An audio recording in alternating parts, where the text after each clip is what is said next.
My 11-year-old daughter and her friends are a bunch of murder hobos. Posted by u/rare_pattern 1989. My daughter is 11 years old and started watching Stranger Things on Netflix a while back because some of the kids in her class were talking about it. After seeing a few episodes, she came to me asking what Dungeons and Dragons really was. I am by no means an expert on the game. I've played maybe 4 sessions about 20 years ago. But I explained the basic concept to her, and she thought it sounded really cool. I found my old dice and gave them to her to mess around with. Last week, she asked if I could make a story for her and her friends to play. It sounded like a fun idea, so I obliged. Since it was Halloween, even though we don't really celebrate it in my country, I created a small Halloween campaign for the girls. In the interest of time, they had to be done in an afternoon, and I didn't have the time to browse through the entire rule set. I created simplified character sheets for them with a bunch of predefined skills and crafted an inventory for each of them with helpful items to tackle some challenges.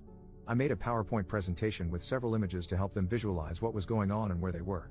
I also prepared a handwritten scroll with their quest objective on it, burning the edges a bit to give it a cool look, all fun stuff. The quest itself was pretty simple. The town where the girls lived was cursed for Halloween, and if they didn't lift the curse before midnight, all the townspeople would turn into monsters. To prevent this, they needed to gather 3 ingredients from around the town and then head to the center of the haunted forest, where a witch would craft a spell to lift the curse. I had a lot of things prepared, but the one thing I didn't anticipate was how quickly my daughter and her 3 friends turned into murder hobos. The first ingredient they needed was a bag of candy. Walking around town, they found a kid who had just gone trick-or-treating. First, they asked him nicely to hand over his candy. Of course, the kid said no, so I imagined they might use some gold or intimidate him into giving it up. Instead, the girl playing the wizard noticed that I had written fireball under the spells category on her character sheet. Quietly, she asked if she could burn the kid. The other kids immediately asked, "Wait, can she?" I told them they could do whatever they imagined. So, they burned the kid and took his candy. My daughter, feeling a little remorse, explained that she took a tiny urn to carry his ashes. And, well, that set the tone for the rest of the campaign, as I could never have imagined those girls being so evil. The second ingredient was a bottle of wine, so they went to the local tavern. They first tried to steal a bottle, but when the stealth check failed, they decided to jump the barkeep and kill him to take the wine. The third ingredient was a dragon's tooth, which they could find in the house of an orcish warrior on the outskirts of town. Instead of knocking on the door, their first instinct was to try and kick it down. My daughter rolled a 1 on that check, so I told her she lost 1 health point because she hurt her foot. Next, they decided to break the window and enter the house that way. Of course, the orc wasn't happy with adventurers breaking into her home and attacked them on sight. They cast a sleep spell on her, tied her up with the rope they had, and took the tooth. They also decided her armor and axe were cool, so they stripped her and looted her house, leaving a naked, tied-up orc behind. At the edge of the forest, they encountered a ghost. The idea was for the girls to discover that the ghost was afraid of the dark and help him quell his fears by using either the light spell on the wizard's sheet or a candle from the cleric's inventory. After some discussion, they noticed the ghost's image on my PowerPoint, a ghostly figure dressed in a white cloak. "Maybe we should just set his cloak on fire," they giggled. So the ghost ran away, burning, and revealed the path to the haunted forest. The encounters in the forest didn't go as planned, either. They first encountered a group of skeletons dancing around a bonfire. The skeletons invited them to join their Halloween ritual dance, promising a reward. I had prepared music for this encounter, a song my daughter often dances to, and the girls immediately got up from the table to perform the dance. After completing it, the skeletons showed them the path deeper into the forest. However, the rogue asked why they weren't getting a proper reward. When the skeletons explained that revealing the path was the reward, the girls didn't like the answer and decided to teach them a violent lesson. Where I underestimated their desire for murder, I overestimated their intelligence. They arrived at a pond, where a water spirit gave them a riddle. Solving it would earn them a magical medallion to open a portal later in their quest. The riddle's answer was river, and I gave them multiple hints, emphasizing the water spirit. They still didn't get it, and when they were about to resort to alternative solutions, my wife, who had been listening in, yelled, "It's a river, you idiots." They giggled and happily accepted the medallion. Next, they encountered a giant crow who wanted some candy to feed her chicks. Unwilling to share, the crow was added to their fatality list. Then, the mage and cleric got trapped in a giant spider web. A giant spider attacked, and the rogue tried to free her friends by throwing her dagger. Each throw was a skill check, and she accidentally hit the cleric instead of the web. An epic battle ensued, culminating in my daughter mounting the spider and choking it with a rope.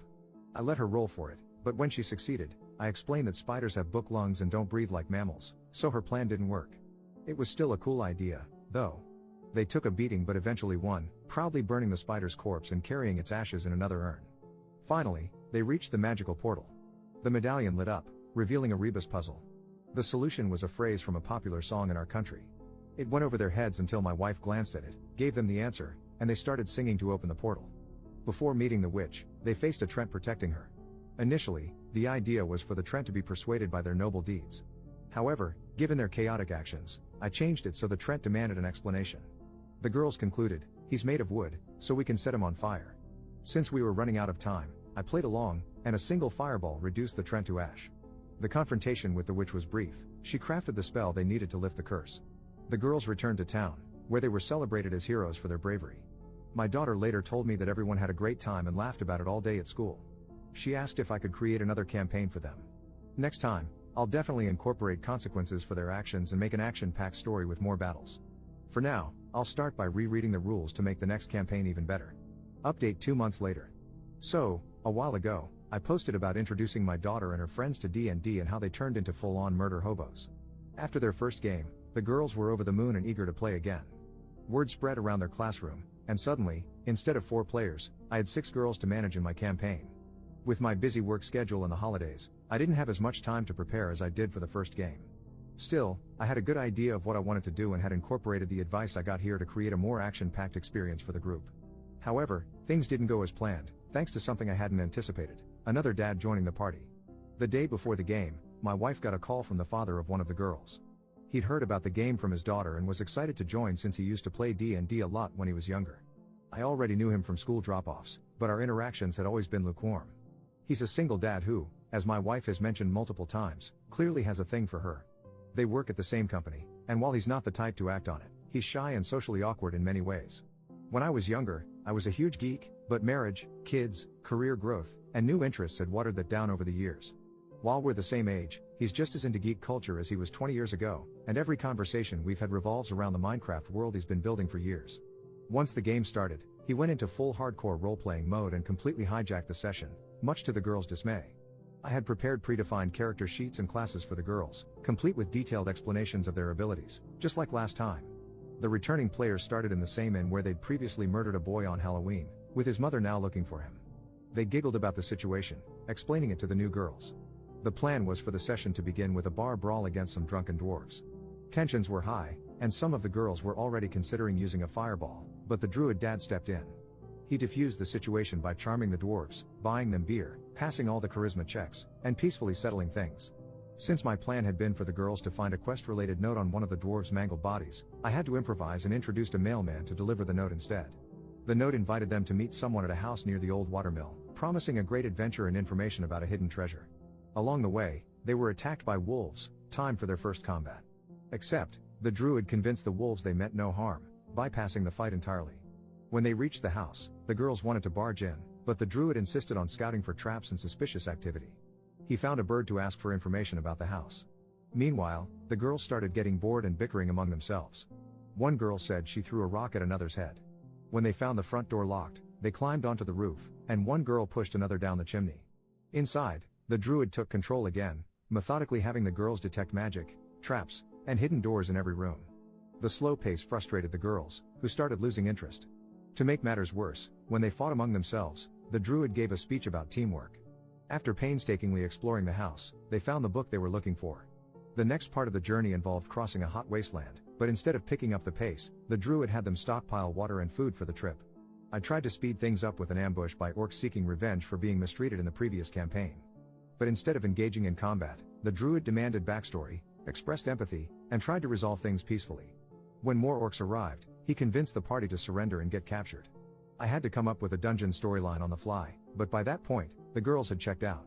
It was hard enough involving all 6 players, but with the druid monopolizing the game, the energy in the room died completely. The campaign ended abruptly, and everyone went home. Unlike the first session, there was no laughter or excitement.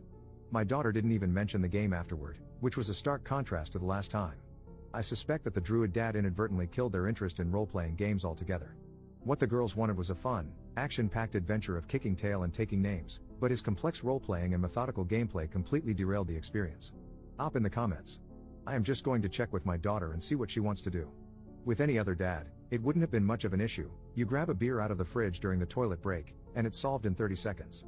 I have never had any type of meaningful conversation with this guy, and unfortunately, out of all the girls at the table, can you guess which one has been best friends with mine for practically all their lives? I also don't want to be the one who accidentally causes a rift between those two.